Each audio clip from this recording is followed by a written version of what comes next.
Tuesday, guys. It is Australia Day, which January 26th is the anniversary of the British ships first coming and settling, the first British settlement in Australia. That was in 1788. And I guess they do the same thing over there. It's very similar to our Thanksgiving, where the native Australians or the indigenous people mourn that day because the transition ended up, I guess, being a bloody one. I know it was definitely a bloody one over here in America. It may have been that over there. A good portion of the people who first settled in Australia were criminals, petty thefts and little things, but they were still criminals. And then merchants and whatnot, doctors. But still, the transition isn't necessarily very kind or remembered very well by the indigenous people.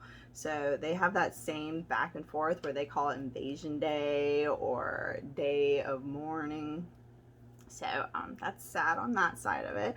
But the Australians do celebrate it with barbecues, and apparently they do a ferrython, like a ferry race in Sydney, where the ferries go and do a race, and you can actually pay to get a spot on one of the ferries while it's racing down the river. So it's pretty awesome. I hadn't heard of it. Do they do that here?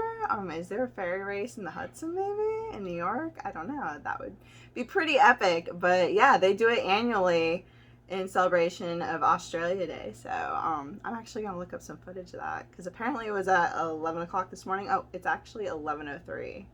I'm doing this at 11:03, so it has to be going on right now. So yeah, I'll have to look that up. I don't think I've ever seen a ferry race before. It's also the last Tuesday of January, which means it is Speak Up and Succeed Day, which means that you need to be able to speak up, whether it's in public or it's to someone who is above you, as far as like your boss or your teacher or just someone who has influence over you. You need to be able to speak up. Share your mind, express yourself in order to move forward in life. It's kind of like a general rule. You have to gain conviction in what you think or believe, and you have to have confidence in order to project it out and move forward. So yeah, this is a good kind of message for today. It's also Plan a Vacation Day, which is perfect for the last Tuesday of January, but not so great for this year. We're gonna have to like think outside the box because COVID's still going on, so you can't really plan a trip to a place that's super crowded.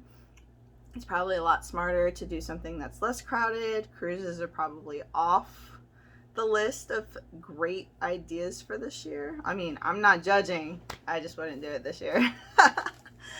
Maybe next year after, the vaccine's kind of circulated for a while and things have calmed down. Maybe towards the end of the year, I don't know.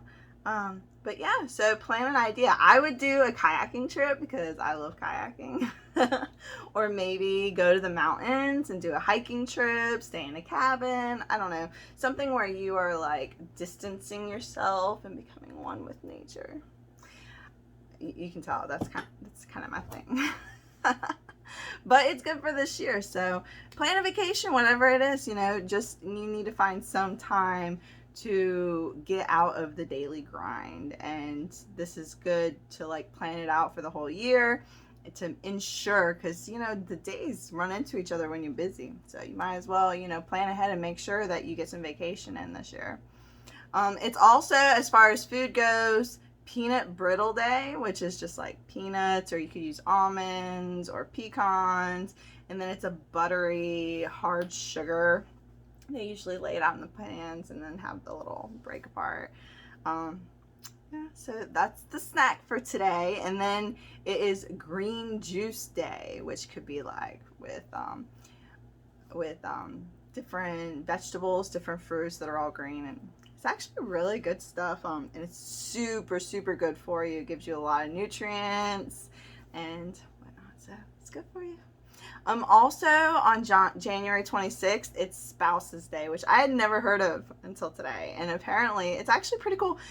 It started in 1984, but it was for military spouses, and it was supposed to like promote spouses being able to spend some private time together and appreciate that they have each other. And it's like one step above Valentine's Day, because it's not about new love or, you know, kindling the first, you know, bits of lust and love and that kind of thing.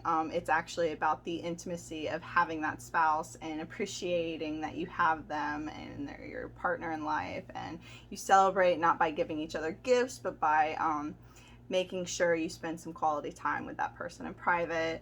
And yeah, so it started off as Military Spouse Day in 1984, and then it kind of just like pushed forward to all spouses. So yeah, that is today, Tuesday.